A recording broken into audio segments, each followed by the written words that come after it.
श्रीनिवास नाम के भक्त हुए कर्नाटक में।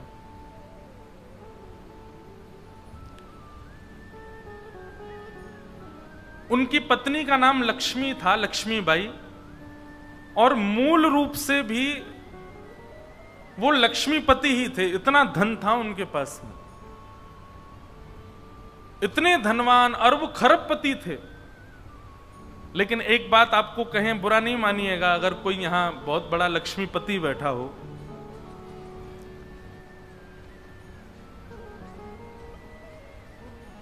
लक्ष्मी जिनके पास अधिक मात्रा में आ जाती है ना, 99% ऐसा निष्ठा रखेंगे, यज्ञ में निष्ठा रखेंगे, वो इस प्रकार के क्रियाकलाप खूब करा देंगे, लेकिन उनके चित्त में भाव की कमी होती है, भाव उतना नहीं होता। प्रेम लक्षणा भक्ति धनवान को नहीं मिलती, ये क्षमा करें। प्रेमी भक्त जितने ठाकुर जी के मिलेंगे, वो बात अलग है कि कोई मीराबाई जैसी कोई एकादी ऐसे निकलते हैं कि जो राजघराने में होते हुए भी ठाकुर जी के परम भक्त हो जाते हैं। नहीं तो वैभव जब चारों ओर होता है ना, ठाकुर जी की प्रेम लक्षणा भक्ति चित्त में नहीं आ पाती। तो श्रीनिवास जी बहुत धनवान थे, लेकिन बिल्कुल भी दान नहीं करते थे, पुण्य नहीं करते थे, बिल्कुल भी किसी को धन देते नहीं थे, महाकंजूस थे। लेकिन उनकी पत्नी जो थी वो परम भक्ता, परम वैष्णवी। पत्नी की भक्ति से ठाकुर जी के चित्त में आया कि ये इतनी भक्ता है तो इसका पति भी भक्त होना चाहिए। यही बात मैं बताना चाहता हूं कि जब मां भक्त होती है तो पुत्र के ऊपर मां के भक्ति के प्रभाव से पुत्र में वो अंश आ जाते हैं भक्ति के, और वो ठाकुर जी प्रदान करते हैं। पत्नी की भक्ति से कई बार पति भक्त हो जाता है। माताओं की भक्ति लगती है पूरे परिवार को। तो श्रीनिवास जी की जो पत्नी है लक्ष्मीबाई, वो बड़ी भक्त है, पर श्रीनिवास जी धनवान तो खूब हैं, पर दान पुण्य कुछ नहीं करते। ठाकुर जी के मन में आया कि लक्ष्मीबाई तो इतनी हमारी भक्त है, इसका पति श्रीनिवास भी हमारा भक्त होना चाहिए। तो ठाकुर जी एक दीनहीन से ब्राह्मण का रूप बना करके एक सामान्य से बड़े अति दीन ब्राह्मण का रूप बना करके श्रीनिवास जी की दुकान पर आ गए। उनका बढ़िया कुछ व्यापार था, वहां पहुंच गए। श्रीनिवास जी बोले, कहिए विप्र देवता, क्या सहायता करें आपकी? बहुत ध्यान से सुनिएगा। भगवान दीन इनसे ब्राह्मण बन के कहे, बोले देखिए आप तो नगर सेठ हैं, आप पर तो इतना धन है, आपका तो इतना बड़ा व्यापार है, मेरे बालक का जनेऊ संस्कार यज्ञोपवीत होना है, मुझ पर ज्यादा धन नहीं है। यदि आप मेरी थोड़ी सी सहायता कर देंगे तो मैं अपने पुत्र का जनेऊ संस्कार कर दूंगा। श्रीनिवास जी ने मन में विचार किया, बोले कि आज इसकी सहायता कर दी तो कल कहेगा बेटे का ब्याह है, उसके लिए कर दो, फिर उसमें कर दूंगा, कहेगा बेटे के बेटा हुआ, उसमें सहायता कर दो। ये लगा ही रहेगा, एक बार सहायता कर दूंगा तो हमेशा के लिए इसके द्वार खुल जाएंगे, आता ही रहेगा कुछ ना कुछ मांगने। तो श्रीनिवास ने कह दिया, आज मैं बहुत व्यस्त हूं, आप कल आ जाना, जैसी आज्ञा। दूसरे दिन फिर से ठाकुर जी आ गए, दीन इनसे ब्राह्मण। बोले आपने आज बुलाया था, आप कुछ सहायता कर दीजिए। अब वो अपना काम वाम इधर उधर करने लगा, दिखाने ऐसे लगा कि बहुत व्यस्त है। श्रीनिवास जी फिर बोले, आप कल आइएगा, मैं आज भी बहुत व्यस्त हूं, मैं कल आपसे मिलूंगा। ठाकुर जी बड़े दीनहीन, बड़े सरल, जैसी आज्ञा, मैं कल आ जाऊंगा। फिर चले गए। तीसरे दिन फिर ठाकुर जी आ गए। श्रीनिवास बोला, ये तो रोज आ जाता है, क्या करूं इसका? श्रीनिवास जी ने बाहर कुछ 2-3 बालक बैठा दिए, बोले जैसे ही ब्राह्मण आता देखे मुझे बता देना, मैं कहीं भाग जाऊंगा, मैं मिलूंगा ही नहीं इसको। रोज कल कल कल करते करते 3 महीने बीत गए। अब तो ऐसी स्थिति हो गई कि जैसे ही ब्राह्मण आता दिखता, श्रीनिवास कहीं से भाग जाता और सबको ये बोल देता इसको बोल देना है ही नहीं, चले गए कहीं बाहर। कब आएंगे? बोले 2 महीना बाद आएंगे। 2 महीना की तो छुट्टी मिले। ठाकुर जी बोले मैं 2 महीना प्रतीक्षा कर लूंगा, 2 महीने बाद आ जाऊंगा। और ठीक उस तिथि के 2 महीना बाद ठाकुर जी फिर आ गए। अब कोई हम आप जैसा व्यक्ति होता तो फिर अपना स्वाभिमान देखता, अरे क्या रोज रोज इसके द्वार पर जाना। लेकिन वो तो ठाकुर जी है ना, ठाकुर जी को स्वाभिमान थोड़ी रहता है। ठाकुर जी को तो ये इस पर कृपा करनी है मुझे, वो तो ढीठ बन जाते हैं। और ढीठ भी नहीं, हमारे ब्रज में तो ऐसा विनोद में कहते हैं ठाकुर जी महाढीठ बन जाते हैं। एक बार एक भक्त की कथा आती है कि उससे सब लोग कहते थे गंगा जी स्नान करने जाओ। वो गंगा जी इसलिए नहाने नहीं जाता था कि वहां पंडे पुजारी पकड़ लेंगे, कहेंगे दक्षिणा दो। वो दक्षिणा नहीं देनी पड़े इसलिए गंगा जी नहीं नहाता था। पत्नी ने एक दिन कहा मैं भोजन नहीं बनाऊंगी और मैं मायके चली जाऊंगी अगर आप गंगा स्नान करके नहीं आए तो गंगा स्नान करने गया तो साधारण घाटों पे नहीं गया, उस घाट पे गया जहां पर शव जलाए जाते हैं। वहां पे पंडे पुजारी होते ही नहीं है। बोले वहां नहाऊंगा तो कोई नहीं आएगा। कंजूसों की भी। अच्छा एक और चीज, हमने कई भक्तों के चरित्र देखे, कंजूसों से भी ठाकुर जी की बड़ी मैत्री है। दान पुण्य करने वाले तो ठाकुर जी के हैं ही, लेकिन जो कंजूस होते हैं ना ठाकुर जी उनका भी पीछे छोड़ते नहीं है, कैसे ना कैसे भी करके उनका पैसा निकलवाते ही हैं।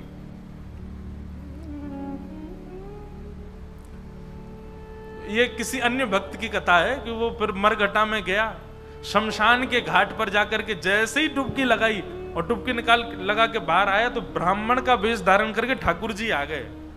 आइए आइए यजमान, जय हो, बड़े दिनान में देखो। बोले तुम यहां भी आ गए? बोले हम तो सब जगह रहते हैं। लाओ लाओ भैया, आज हमारी सुबह से किसी ने तिलक बिलक नहीं किया, लाओ चलो कुछ दक्षिणा दो। वो कथा बड़ी लंबी है, बड़ी प्रसिद्ध भी है।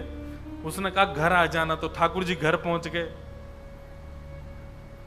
पत्नी ने कहा बाहर ब्राह्मण खड़ा है उसको दक्षिणा देनी है। कंजूस व्यक्ति बोले उनसे कह दो आज बीमार हैं, कल आ जाएगा। पत्नी ने जाके कह दिया, बोले हमारे पतिदेव तो बीमार हैं। बोले यजमान बीमार हो गया, मैं तो यहीं बैठ करके उसका अनुष्ठान करूंगा, जब तक ठीक नहीं हो जाएगा अनुष्ठान करता रहूंगा मैं। ठाकुर जी भारी जपमाला लेकर के बैठ गए। पत्नी ने अंदर जाके बताया, बोले वो तो बाहर अनुष्ठान कर रहे हैं, तुम ठीक हो जाओ तब जाएंगे। मन में विचार करने लगा, बोले जाएगा नहीं। सुनो बाहर जाके उसको कह दो पतिदेव तो पधार गए, भगवत धाम चले गए। पत्नी बोली 1 रुपया ही तो देना है, दे दो जाके। बोले क्यों दे दो, तुमको क्या पता कितनी मेहनत से कमाया जाता है, मना कर दो, कह दो पधार गए वो तो। पत्नी बेचारी थोड़ी रोती रोती सी गई, बोले आप अब चले जाओ, पतिदेव तो पधार गए। ठाकुर जी बाहर ब्राह्मण बन के बैठे। ठाकुर जी बोले मेरे यजमान पधार गए, अंतिम संस्कार मैं करा के जाऊंगा, मेरे यजमान है, उनकी शव यात्रा में जाऊंगा, उनकी अर्थी मैं बनवाऊंगा, चिता में लकड़ियां मैं लगवाऊंगा, अपने हाथ से एक एक लकड़ी रखवाऊंगा और मैं वेद मंत्र बोलूंगा, मेरे मंत्रों के उच्चारण से उनके अग्नि संस्कार होगा। मुझे नहीं चाहिए दक्षिणा, आप मत देना मुझको, अब मैं मुफ्त में उनका संस्कार करा के जाऊंगा। पत्नी दौड़ी दौड़ी गई, बोले 1 रुपया निकाल के दे दो, वो तो संस्कार कराने को तैयार है तुम्हारे।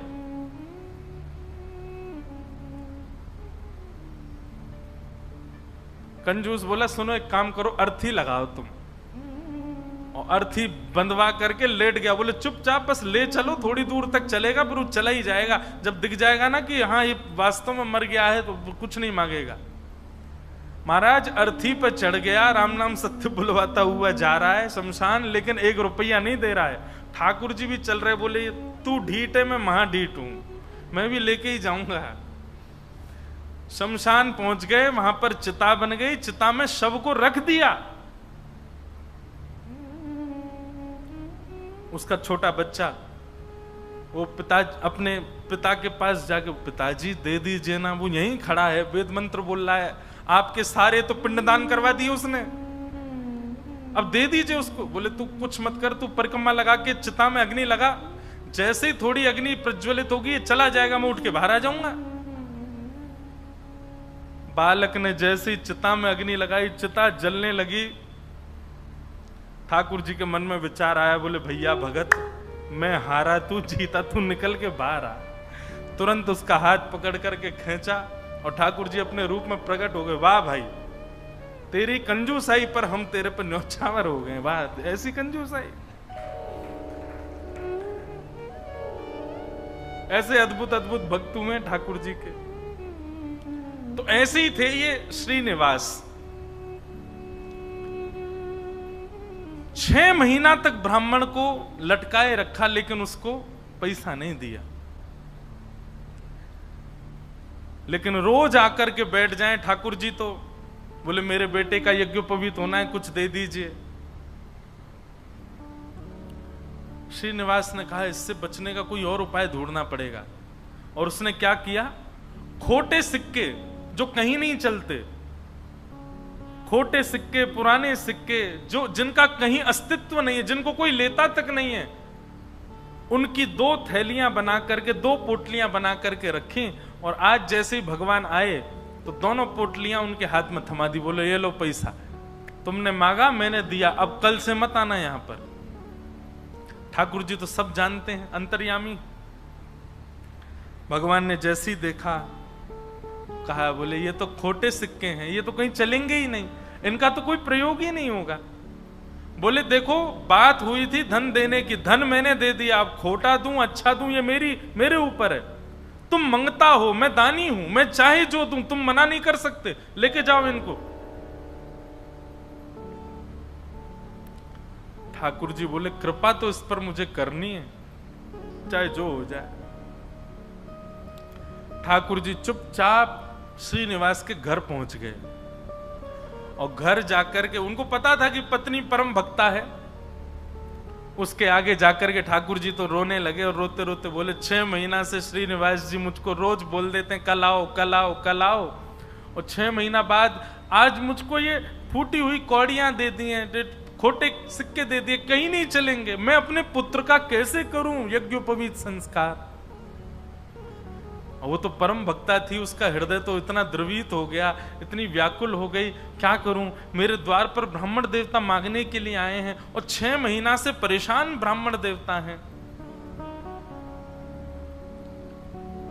तुरंत दौड़ करके भीतर गई और अपनी अलमारी के अंदर से उनके पिता ने एक सुंदर नासिका में पहनने वाला एक क्या बोलते हैं उसको, नथनी,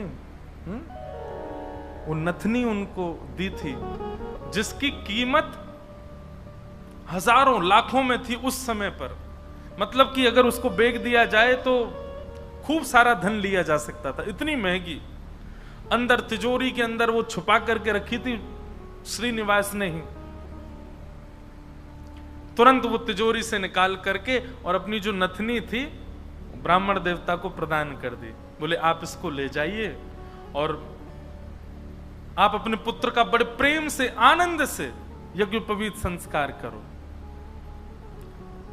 ठाकुर जी तो बड़े प्रसन्न हो गए। ठाकुर जी उस नथनी को लेकर के सीधे श्रीनिवास की दुकान पे ही गए और दुकान पे जाके बोले देखो आपने तो खोटे सिक्के दिए, उनसे तो कोई काम बन नहीं रहा, अब मुझे एक दानी ने एक स्वर्ण की सामग्री दी है, आप उसको गिरवी रख करके मुझे 100 सोने की मोहर दे दो। श्रीनिवास बोला दिखाओ क्या दिया है। तो जैसे ही वो नथनी दी, वो नथनी तो देखते ही वो समझ गया ये तो मेरी पत्नी की है। उसने घुमा घुमा करके देखा और उसने मन में आया, बोले पत्नी है भी ऐसी, बड़ी सीधी है, भोली है, भक्त है, ये जरूर घर जा करके रोया होगा और उसने इसको निकाल, लेकिन उसने मुझसे पूछे बिना दे दी। श्रीनिवास ने कहा ठीक है मैं देता हूं, रुको।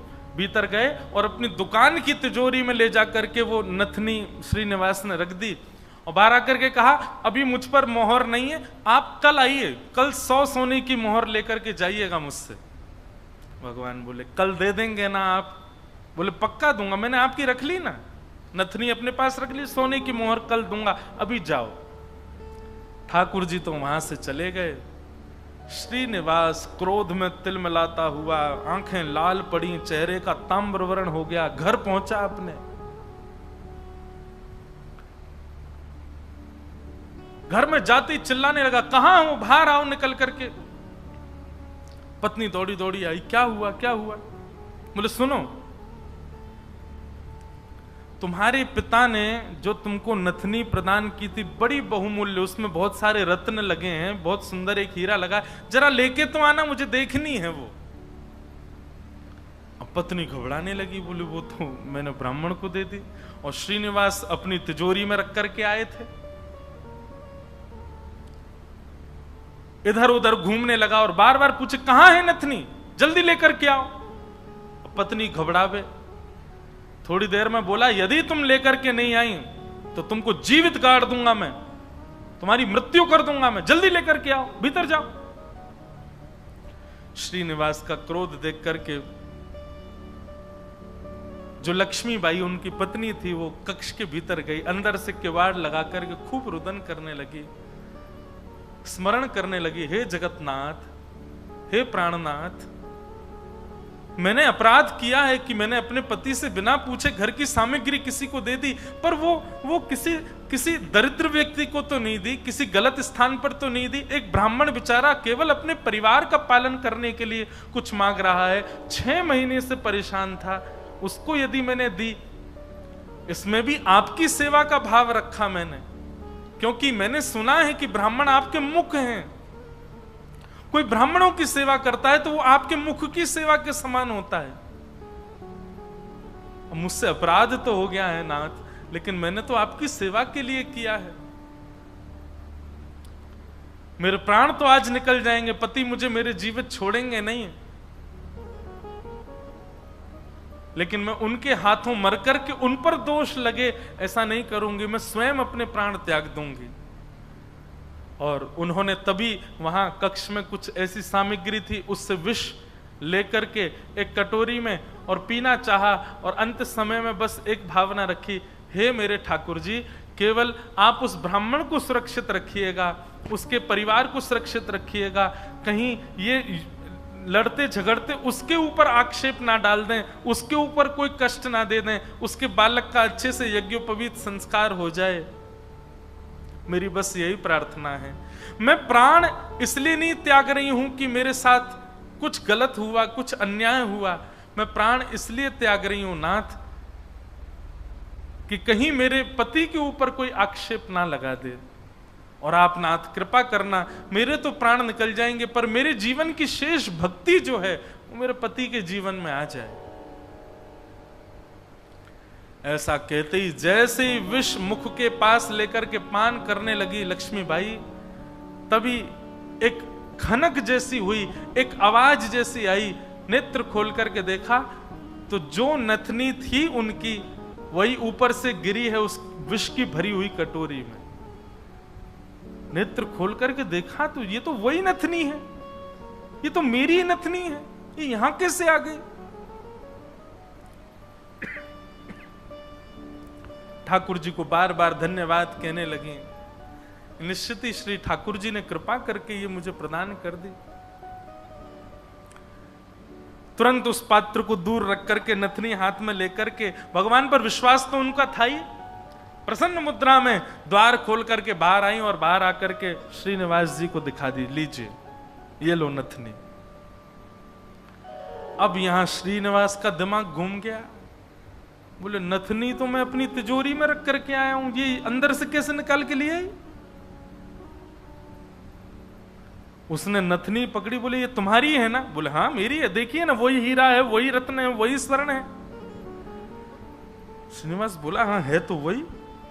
वो कुछ नहीं, बात ही नहीं करी, नथनी लेकर के सीधा अपनी दुकान पर गया, और दुकान पर जाकर के तिजोरी जो कि यथावत जैसी ताला आदि लगा के गया, जनेऊ में चाबी फंसा रखी थी, चाबी निकाल करके जैसे ही तिजोरी खोली और तिजोरी खोल करके भीतर देखा तो जिस तिजोरी में नथनी रखी थी वो वहां थी ही नहीं। श्रीनिवास तो व्याकुल हो गया, बोले ये कैसे संभव हो सकता है। वो तो घर गया, घर जाकर के पत्नी से कहने लगा, बोले मुझे सब सत्य बताओ, मुझे पता है कि ये नथनी अंदर नहीं थी, लेकिन मुझे सत्य जानना है कि ये अंदर आई कैसे। मैं तुम्हारे हाथ जोड़ता हूं, मुझे सत्य बताना। तब पत्नी ने सारा वृत्तांत बताया। बोले एक ब्राह्मण 6 महीने से आपकी दुकान के चक्कर लगा रहे थे, आपने उनको कुछ नहीं दिया, वही मेरे पास आए तो मुझे कुछ नहीं मिला, तो मैंने वो नथ उनको प्रदान कर दी। बस मैंने उनको प्रदान की थी, अब आपको कैसे इसका पता चला ये नहीं। तो फिर आगे श्रीनिवास ने बताया, बोले ब्राह्मण मेरे पास आए और मेरे पास आके नथनी को उन्होंने गिरवी रखा, 100 सोने की मोहर मांगी थी, मैंने कल आने के लिए उनको कहा, मैंने तिजोरी में रखी, लेकिन तुम्हारे पास कैसे आई अंदर। पत्नी ने बताया, बोले जब आप बहुत क्रोध करने लगे तो भीतर जाकर के मैं विष पान करने की योजना बना रही थी, और जैसे ही मैंने विष अपने मुख से लगाया तभी खनक करके आवाज आई, और जिस पात्र में विष था उसमें नथनी अपने आप आकर के गिर पड़ी। ये बात सुनते ही श्रीनिवास रुदन करने लगे, रोने लगे, और रुदन करते करते उनको वो बार बार ब्राह्मण की छवि दिखाई देने लगी, और बार बार उसकी छवि में ठाकुर जी का रूप दिखने लगा। वो स्मृति आने लगी कि जब मैं कह देता था कल आ जाना, तो बेचारे ऐसे हाथ जोड़ करके, ठीक है बाबूजी मैं कल आ जाऊंगा, पर कल आप दे देंगे ना मेरे पुत्र का यज्ञोपवीत होना है। ये सारी स्मृति श्रीनिवास के चित्त में उठने लगी, और ये विश्वास प्रगाढ़ हो गया कि ये सामान्य ब्राह्मण नहीं थे, साक्षात ठाकुर जी थे, और ये ठाकुर जी अनुग्रह करके मुझसे दान कराने के लिए आ रहे थे। अरे दान क्या कराने आ रहे थे, मेरे आगे हाथ जोड़ करके मांगने के लिए आ रहे थे। मैं जप नहीं करता, तप नहीं करता, संध्या नहीं करता, साधना नहीं करता, और मेरे द्वार पर ठाकुर जी आकर के ऐसे खड़े हो जाते थे भिक्षुक के भांति कि कुछ दे दो। मैंने ठाकुर जी को भिक्षुक बनाया, मैंने ठाकुर जी को प्रतीक्षा करवाई, मैंने ठाकुर जी को टालता रहा। अपनी पत्नी के चरण पकड़ लिए, बोले तुम्हारी भक्ति किस योग्यता है, मैं तो घोर नास्तिक हूं, मैंने तो अपने जीवन में कुछ भी अच्छा नहीं किया, ये तुम्हारी भक्ति का प्रभाव कि ठाकुर जी मुझ पर अनुग्रह करने के लिए आ रहे हैं। मैंने ठाकुर जी को टहलाया, मैंने ठाकुर जी से प्रतीक्षा करवाई, मैंने ठाकुर जी को इतना कष्ट दिया इस संपत्ति के लिए, इस धन के लिए। तुरंत हाथ में जल लेकर के, अक्षत लेकर के, दक्षिणा रख करके अपनी पत्नी से कहा तुम भी हाथ रखो, और दोनों ने हाथ में हाथ रख करके अपनी संपूर्ण संपत्ति, जितनी संपत्ति है, दुकान, मकान, बगान, जो कुछ भी था उनके पास में, सबको संकल्पित करके कृष्णार्पणमस्तु, हम सब ठाकुर जी को अर्पित करते हैं। इस संपत्ति के चक्कर में मैंने ठाकुर जी से प्रतीक्षा करवाई, इस संपत्ति के आगे मैंने ठाकुर जी को इतना कष्ट दिया। और उसी दिन से ही श्रीनिवास की स्थिति ऐसी हो गई कि अपना जितना धन था धीरे धीरे धीरे धीरे करके ब्राह्मणों में, संतों में, वैष्णवों में, अयोग्यों में, गरीब कन्याओं के विवाह में, गरीब बालकों की पढ़ाई में करते करते करते करते, एक तो होता है कि इतना खर्च करें कि हमारा घर भी चले, पर नहीं, श्रीनिवास की तो ऐसी स्थिति हो गई कि अब वो कुछ रखते ही नहीं है अपने पास। अपनी दुकान भी बेच दी, अपनी सारी संपत्ति बेच दी, एक दिन अपना घर भी बेच दिया। परिवार के लोग धीरे धीरे कोसते कोसते दूर होने लगे। अरे क्या बुद्धि हो गई तुम्हारी, सब बेच दिया। सबको ठाकुर जी की सेवा और ठाकुर जी के जनों की सेवा में लगा दिया, एक फूटी कौड़ी भी अपने पास नहीं रखी। बोले कि नहीं, इसकी वजह से मैंने ठाकुर जी को श्रमित कराया, मैं इसको कैसे रख सकता हूं। और सब छोड़ करके, सब त्याग करके पत्नी ने कहा अब हमारे पास कुछ भी नहीं है, रहने के लिए घर भी नहीं है, भोजन करने के लिए अन्न भी नहीं है, पहनने के लिए वस्त्र भी नहीं है, अब हम क्या करें? बोले अब पकड़ो मेरा हाथ, अब हमने सब छोड़ दिया, क्योंकि अब तक सबको अपना माना था, पर अब हमारे नाथ, हमारे स्वामी श्री पंडरीनाथ हैं, श्री विठ्ठल भगवान हैं, चलो उन्हीं की शरण में, चलो उन्हीं के नगर में, वही खिलाएंगे, वही रिलाएंगे, वही सब करेंगे हमारी व्यवस्था। और श्रीनिवास अपनी पत्नी के साथ पंढरपुर आ गए हमेशा के लिए। यहां आकर के उन्होंने दिव्य एक संत थे, उनसे गुरु दीक्षा ली, और गुरु दीक्षा लेने के बाद केवल एक ही उनका काम, दिन में जाना और जाकर के श्री पंडरीनाथ भगवान का दर्शन करना, और पूरे दिन यहाँ के वैष्णवों का दर्शन, उनकी सेवा करना, यही उनका काम। दीक्षा के बाद गुरुदेव ने उनको दूसरा नाम प्रदान कर दिया। दीक्षा में एक नाम दिया जाता है, और अब तक उनका नाम श्रीनिवास था, अब उनका नाम पुरंदर दास हो गया।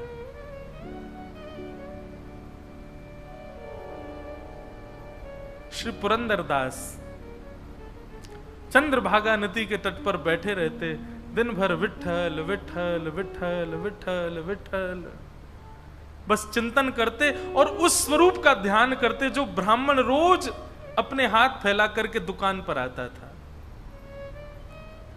4 लोगों को बैठ करके बताते कि मेरी दुकान पर कैसे ठाकुर जी आते थे, और मैं नालायक, मैं दुष्ट प्राणी, मैं रोज उनसे कहता था कल आ जाना, कल आ जाना। अरे मैंने कितना बुरा किया, लोग खड़े करके दिखवाता था, दूर से दिख जाते तो मैं भाग जाता था। मेरे द्वार पर साक्षात जगन्नाथ आते थे, और मैं उनके साथ ऐसी लीला करता, ऐसा कपट करता था। उस कपट का ही दंड दे रहा हूं खुद को। और उसी स्थिति में रहते रहते रहते रहते श्री पुरंदर दास जी एक कवि के रूप में निर्मित हो गए, और ठाकुर जी की सुंदर सुंदर रचनाएं लिखने लगे, सुंदर सुंदर पदावली, सुंदर सुंदर भाव। लेकिन पुरंदर दास जी का यह भाव है कि वो अधिकतर रचनाएं कन्नड़ भाषा में ही लिखते थे, और सुंदर रचनाएं करके श्री पंडरीनाथ भगवान को सुनाया करते थे। पंढरपुर आने वाले भक्त पुरंदर दास जी की रचनाएं सुनकर के आनंदित हो जाते थे, और श्री पंडरीनाथ भगवान के सन्मुख कीर्तनकार जा जा करके उस रचनाओं को गाया करते थे। इस प्रकार पुरंदर दास जी अपना जीवन शेष समय एक कवि के भांति भगवान लीला चिंतन करते करते उन्होंने ठाकुर जी के श्री चरणों में अपने प्राणों का परित्याग कर दिया। कहने का अभिप्राय,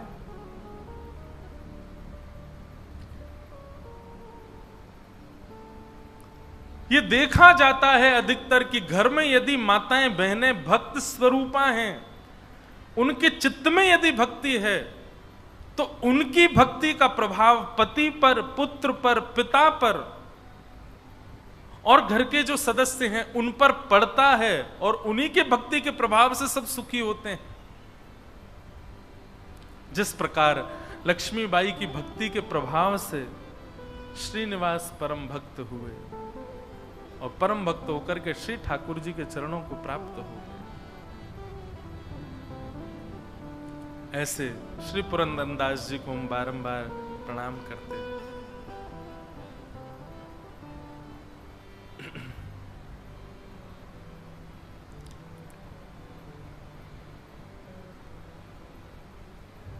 अच्छा हूं या बुरा हूं,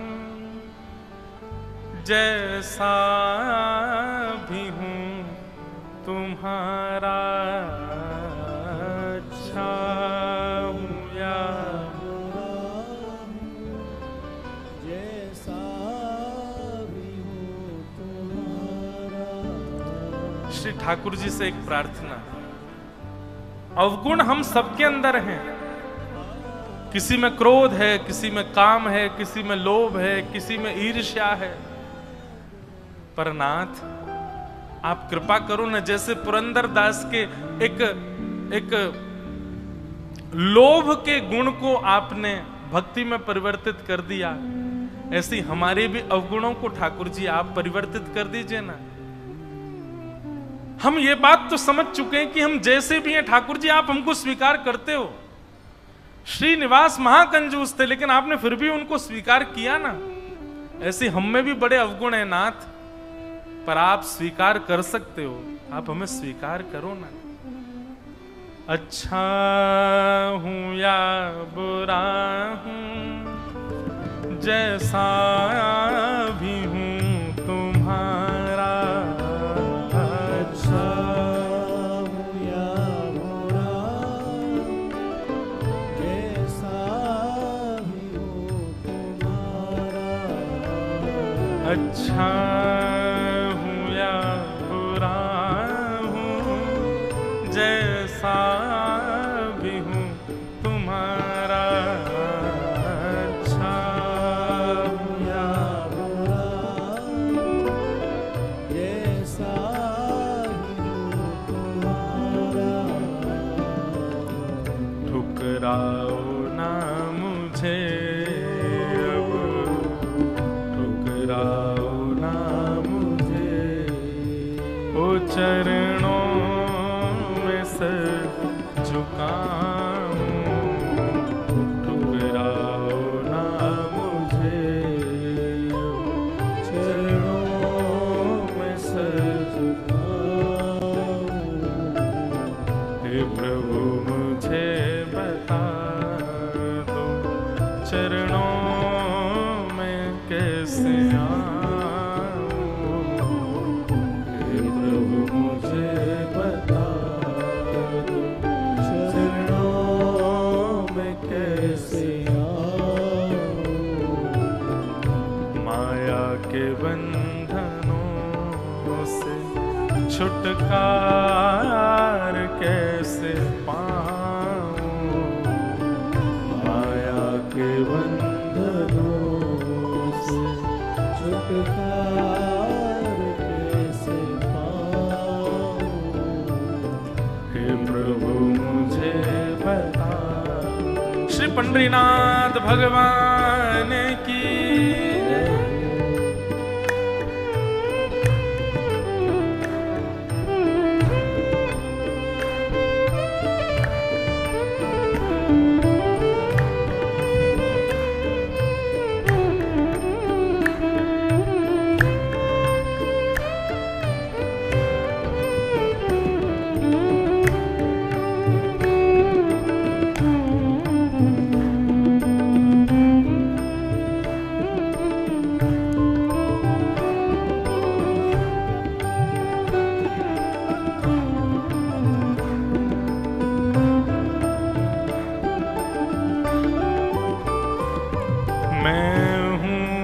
पतित स्वामी, तुम हो पतित पावन।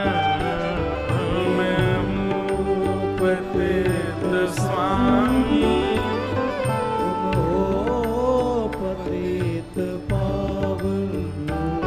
मैं हूँ पतित स्वामी, तुम हो पतित पावन। मैं हूँ पतित स्वामी, तुम हो पतित पावन। नाथ, पतित का मतलब पाप, पाप करने का। पापियों में स्वामी हूं मैं, बहुत पाप किए मैंने, पर आप तो पतित पावन हो ना नाथ। मैं हूँ स्वामी, तुम हो पतित पावन। मैं हूँ पतित स्वामी, तुम हो पतित पावन। अवगुण भरा हृदय में, अवगुण भरा हृदय, ओ अवगुण भरा हृदय, अवगुण भरा हृदय। ओ इसे कैसे मैं दिखाऊं।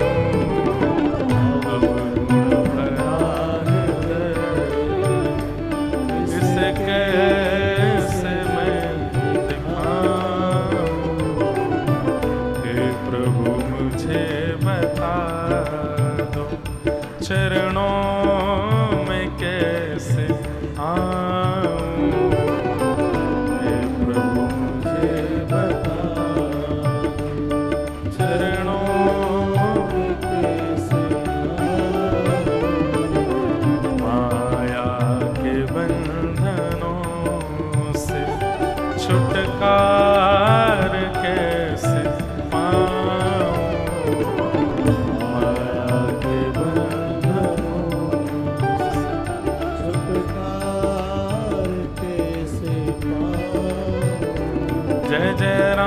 कृष्ण हरि, जय जय राम कृष्ण हरि,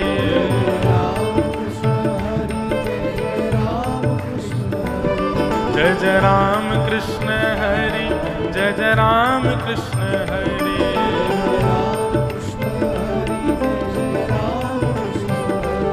जय जय राम कृष्ण हरि, जय जय राम कृष्ण हरि,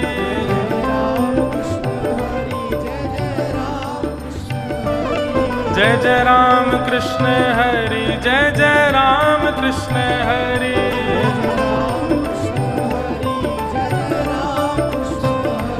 जय जय राम कृष्ण हरि, जय जय राम कृष्ण हरि,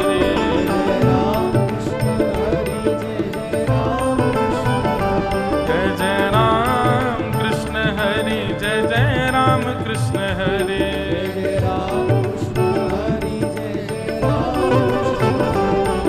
जय जय राम कृष्ण हरि, जय जय राम कृष्ण हरि, जय जय राम कृष्ण हरि, जय जय राम कृष्ण हरि,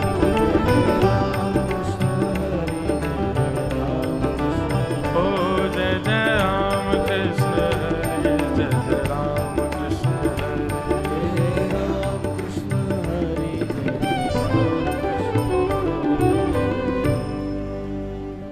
हम जैसे भी अनाथ आप हमें स्वीकार करो। और ये बात निश्चित है कि कलयुग में हमारा जन्म हुआ है, पृथ्वी पर हम आए हैं, तो गुणवान तो हम नहीं हैं। एक बात हमारी बहुत ध्यानपूर्वक सुनिएगा बंधुओं, संसार में कोई भी व्यक्ति सर्वगुण संपन्न हो ही नहीं सकता। संसार में व्यक्ति सर्व दुर्गुण रहित हो ही नहीं सकता। उसका अंदर कोई ना कोई दुर्गुण तो है, चाहे वो कोई महाराज है, कोई संत है, कोई बहुत बड़ा आदमी क्यों ना हो, दुर्गुण किसी के अंदर नहीं हो, ऐसा हो ही नहीं सकता। आप पृथ्वी पर जन्मे हो, पृथ्वी पर बैठे हो, पृथ्वी पर जी रहे हो, इसका मतलब आपके अंदर दुर्गुण है। हम लोग बस केवल इन भजन मार्ग से, भक्ति पथ के मार्ग से उन दुर्गुणों का सेटलमेंट कर रहे हैं, थोड़ा उनको सही करने का प्रयास कर रहे हैं। गलत हम सब ने किया है अपने जीवन में, दुर्गुण हम सबके अंदर है जीवन में, दूषित विचारधारा हम सबके चित्त में आती है, राग द्वेष अभिनिवेश काम क्रोध लोभ मोह सबके अंश हैं हमारे अंदर।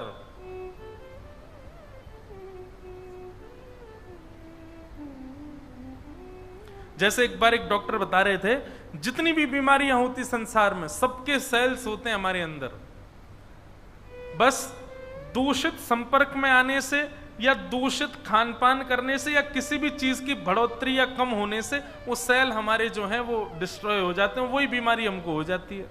ठीक वैसे ही सारे अवगुण हैं हमारे अंदर, काम क्रोध लोभ मोह ईर्ष्या द्वेष अभिनिवेश अहंता ममता चिंता, सब कुछ है हमारे अंदर।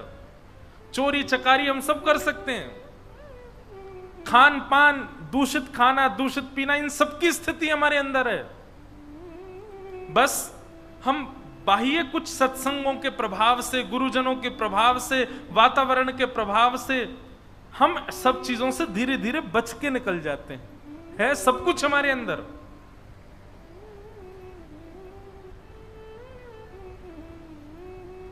मैं तो कहता हूं कथा में कि अगर एक दिन के लिए अनाउंसमेंट हो जाए, भारत के सारे ज्योतिषी मिलकर के अनाउंसमेंट करवा दें कि आगामी 16 अगस्त को ऐसे नक्षत्र आने वाले हैं कि दुनिया का व्यक्ति कुछ भी कर ले उसको पाप नहीं लगेगा, तो क्या होगा?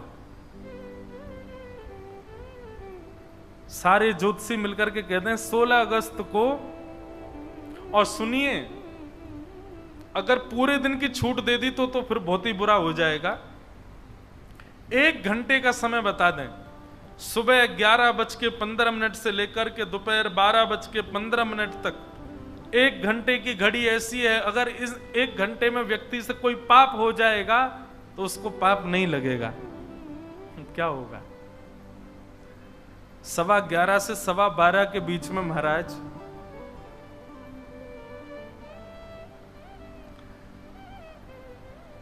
कथा आदि सुनने वाला, अपने आप को बड़ा संभाल के रखने वाला, अपने आप को बड़ा व्यवस्थित रखने वाला भी सोच लेगा 1 घंटे का ही तो समय, कुछ कर ही लेते हैं, पाप तो लगना नहीं है इसमें। चलो हम भी थोड़ा चख करके देखें कैसी लगती पीने में।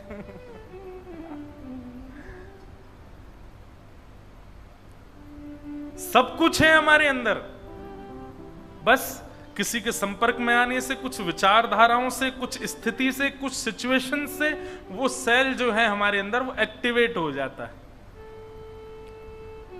है सब कुछ हमारे अंदर। तो नाथ, मैं हूं पतित स्वामी, तुम हो पतित पावन, अवगुण भरा हृदय में इस कैसे मैं दिखाऊं, हे प्रभु मुझे बता दो, चरणों में कैसे आऊं, हे प्रभु मुझे बता। तो हम चर्चा कर रहे थे कि माताएं बहनों का जो पुण्य होता है ना, यही लगता है पूरे परिवार को। भाई लोगों का पुण्य नहीं लगता, उनका तो खत्म हो जाता है। जैसे ही आप यज्ञ करके उठते हैं, आपके यज्ञ का फल जो भी आपको मिला वो आपके ऋण में खत्म हो गया, कुछ बचा नहीं आपके पास। जैसे सैलरी आई, सैलरी आते ही गाड़ी की जो चल रही है महीने की किस्त उसमें कट गया, घर की मॉर्गेज में चला गया, आधी बची हुई सैलरी में कुछ नहीं, 0/0। ऐसा है हमारा काम। तो हम जब तब नियम कुछ भी करते हैं सब कट जाता है, हमारा कुछ बचता ही नहीं हमारे पास। माताओं बहनों के पास सब सुरक्षित रहता है, वो प्रसन्न होकर के। अच्छा, माताओं का स्वभाव भी ऐसा ही होता है, वो कुछ भी करती हैं, मेरे पुत्र का सब अच्छा हो जाए, पति देव सब मंगल करें, पिताजी का सब रोग दूर हो जाए। उनका स्वभाव भी ऐसा होता है,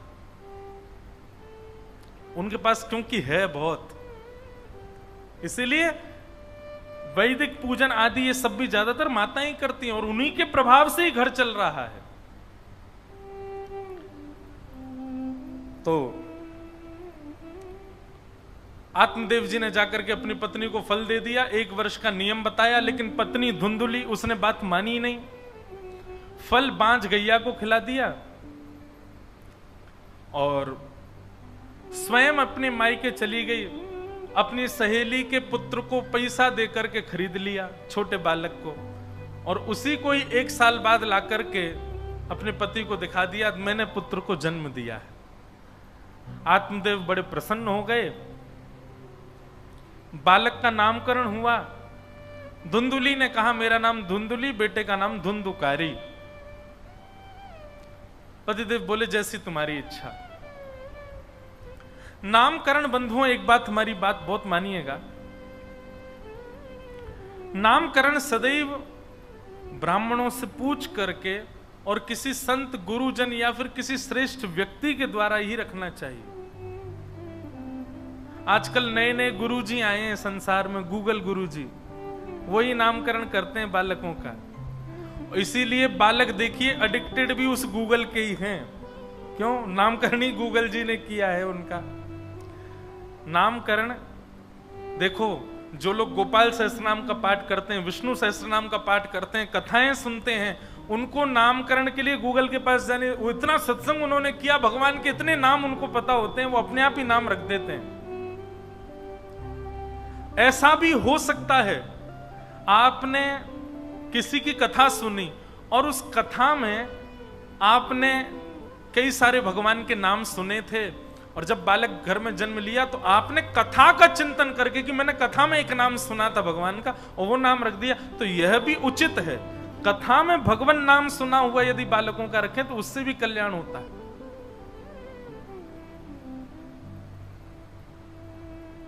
नाम बहुत सोच समझ के रखना चाहिए, नाम से ही प्रभाव पूरे जीवन पर पड़ता है। आप विचार कीजिए, नाम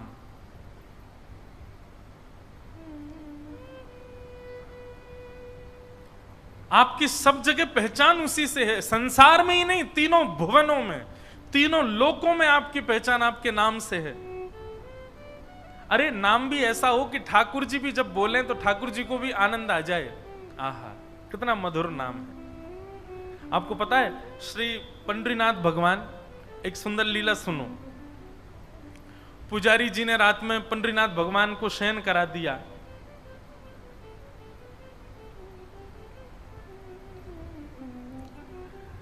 शयन कराने के बाद पुजारी जी जैसे ही गए, और जैसे ही शयन मुद्रा में पुजारी जी गए तो उनको स्वप्न में एक दृश्य दिखाई दिया। और वो दृश्य क्या दिखाई दिया? एक क्षण के लिए कि ठाकुर जी सोए नहीं है, उठ के बैठ गए और रुक्मणी जी करताल बजा रही हैं और ठाकुर जी नाच रहे हैं। ये दृश्य देखते ही उनकी आंख खुल गए, और आंख खुल करके उनको लगा कहीं ऐसा तो नहीं कि मैंने सेज वेज अच्छे से नहीं लगाई हो, ठाकुर जी सोए नहीं हूं इसलिए मुझे संकेत दे रहे हो कि मैं सोया नहीं हूं, मुझे आके सुला जा। पुजारी जी दौड़े दौड़े मंदिर में गए, और जैसे ही पंडरीनाथ भगवान के मुख्य गर्भगृह में पर्दा हटा करके देखा तो प्रत्यक्ष रूप से क्या दिखाई दिया? श्री रुक्मणी जी करताल बजा रही हैं वास्तव में, और श्री ठाकुर जी अपने हाथ, दोनों भुजाएं जो कमर पर रहती हैं उनमें करताल लेकर के, और श्री ज्ञानोबा तुकाराम, ज्ञानोबा तुकाराम, ज्ञानदेव तुकाराम, ज्ञानोबा तुकाराम नृत्य कर रहे हैं। पूरा विश्व विठल विठल गा करके नृत्य करता है, और श्री ठाकुर जी अपने भक्त का चिंतन करके नृत्य करते हैं। ज्ञानोबा तुकाराम, ज्ञानदेव तुकाराम। इसीलिए हमारे यहाँ के ये ऊपर लिखा है ना, पुंडली कवरद हरि विठल श्री ज्ञानदेव तुकाराम, श्री पंडरीनाथ भगवान की। ठाकुर जी को भक्त नामावली बड़ी प्रिय है, अपने भक्तों का नाम बहुत प्रिय है। इतना आनंद ठाकुर जी को आता है, तो नाम भी ऐसा हो बालकों का कि ठाकुर जी को भी लेने में सुख आवे।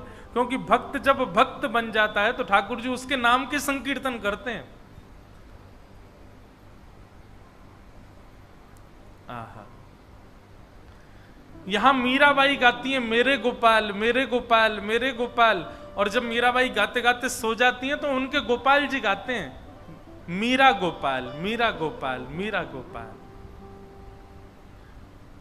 ठाकुर जी मीराबाई का संकीर्तन करते हैं और मीराबाई ठाकुर जी का। ज्ञानदेव तुकाराम श्री नामदेव जी ठाकुर जी का कीर्तन करते हैं और ठाकुर जी उनका कीर्तन करते हैं। तो नामकरण या तो ठाकुर जी का नाम हो या किसी भक्त वैष्णव का नाम हो। धुंधुकारी बड़ा हुआ, दुष्ट हुआ,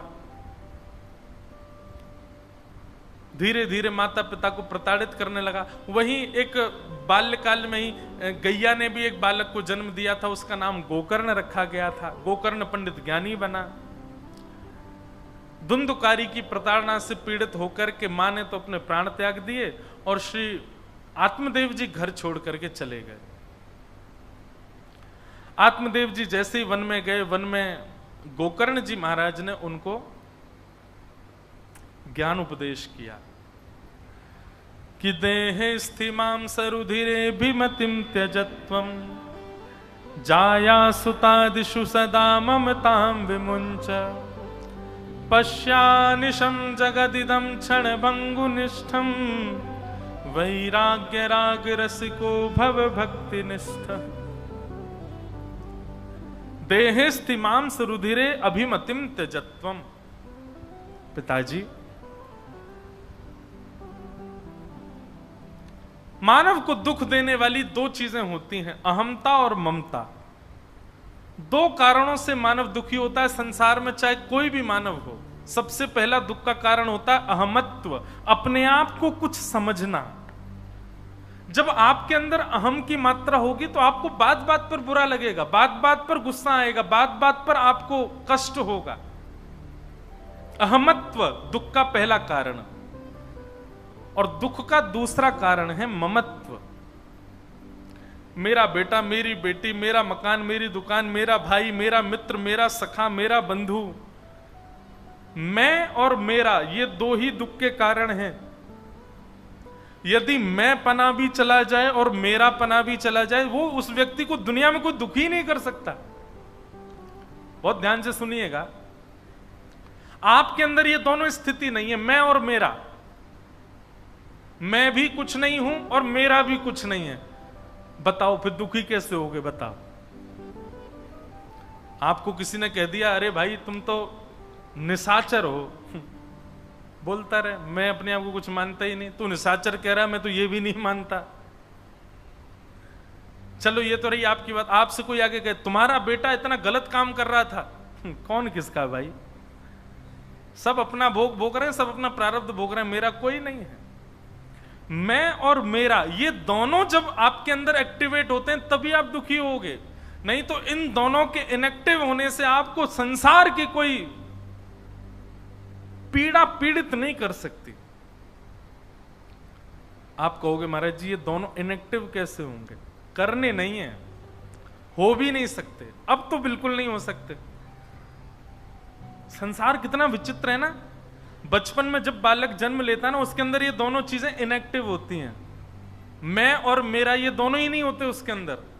बालक को जन्म लेते ही कोई कह दे अरे राम ये कैसा काला, कितना रोता है, कैसा है, कैसे नक्षत्रों में हुआ है, बालक को कोई फर्क पड़ेगा? उसके अंदर मैं है ही नहीं। बालक के जन्म लेते ही घर में कोई घटना घट जाए तो भी बालक को पीड़ा नहीं, क्योंकि मेरा उसका कुछ नहीं है। उसको हम सिखाते हैं, मैं और मेरे में हम ही लोग उसको मानते हैं। बालक किसी की गोद में गया, उसको ऐसे थप्पड़ मार दिया, उसको नहीं नहीं नहीं नहीं बेटा ऐसे नहीं कर दी, तुम्हारी बहन है ये तुम्हारा भैया है, तुम्हारे चाचा, बोलो चाचा। उसको आसक्ति तो हम ही सिखाते, और इसमें कोई आप लोग नहीं, मैं भी इसी में ही पढ़ा हूं। मदालसा कहती हैं बालक कैसा होता है? शुद्धोषि मुक्तोषि निरंजनोषि संसार मायाम परिवर्जितोषि संसार मायाम परित्यज्य निद्राम मदालसा वाक्योवाच वालम। वैसे तो ये प्रैक्टिकल अब हो नहीं सकता, लेकिन यदि किसी ने कर लिया कि बालक को जन्म लेने के बाद मैं और मेरे पने से यदि विलग रखा जाए, 8 वर्ष तक तो मैं और मेरे के भाव में उसको आने ही मत दो। 8 वर्ष के बाद वो बालक ऐसा हो जाएगा शुद्ध परम मुक्त, उसको कुछ बुरा कह दो, उसको उसके अंदर ईगो नाम की वस्तु जन्म ही नहीं ले पाई है, उसको कष्ट ही नहीं होगा उससे। और मेरेपन का भाव भी नष्ट हो जाए तो दुनिया में कुछ भी हो जाए उसको उससे भी कुछ नहीं होगा, वो परम शांत हो जाएगा। दुख के 2 कारण हैं, हम इन दोनों को खत्म तो नहीं कर सकते पर इनकी मात्रा तो कम कर सकते हैं ना। सबसे पहले मैं पना, ये जो मैं हमारे अंदर रहता है,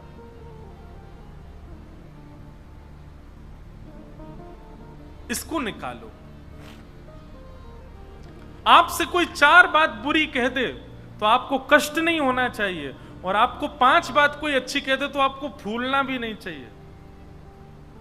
सुख में फूलो मती, दुख में भूलो मती, प्राण जाए मगर नाम भूलो मती, काम की वासना को मिटाते चलो, कृष्ण गोविंद गोपाल गाते चलो। आप आकर के कहते महाराज जी कथा में बड़ा आनंद आया, तो ये सुनकर के मुझको प्रसन्नता नहीं होनी चाहिए या मेरे अंदर अभिमान नहीं जन्म लेना चाहिए। आपने आकर के कहा महाराज जी आज कथा में वो सुख नहीं मिला, तो इससे मुझे पीड़ा भी नहीं होनी चाहिए। ये स्थिति इतनी तो मैं बना सकता हूं ना, इसी से ही मैं दुख से बच पाऊंगा।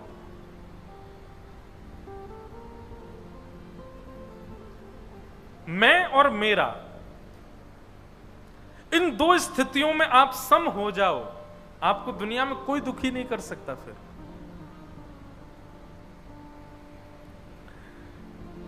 पिताजी, आपके दुख का कारण पुत्र नहीं है, आपके दुख का कारण पत्नी नहीं है, आपका दुख का कारण परिवार नहीं है। आपके दुख के कारण आपके भीतर की ही दो स्थितियां हैं, मैं और मेरा। पहले आप इसलिए दुखी थे कि मेरे कोई संतान नहीं है, मेरे कोई बालक नहीं है, मेरा जीवन ऐसे ही निकल गया। अब आप इसलिए दुखी हो कि मेरी संतान ऐसी क्यों हो गई, मेरी संतान इतनी दुष्ट क्यों हो गई, ये धुंधकारी मेरा पुत्र इतना दुख देने वाला क्यों। दोनों स्थितियों में आपके दुख का कारण मेरा है। इसको निकाल दीजिए, आप कभी दुखी नहीं होंगे।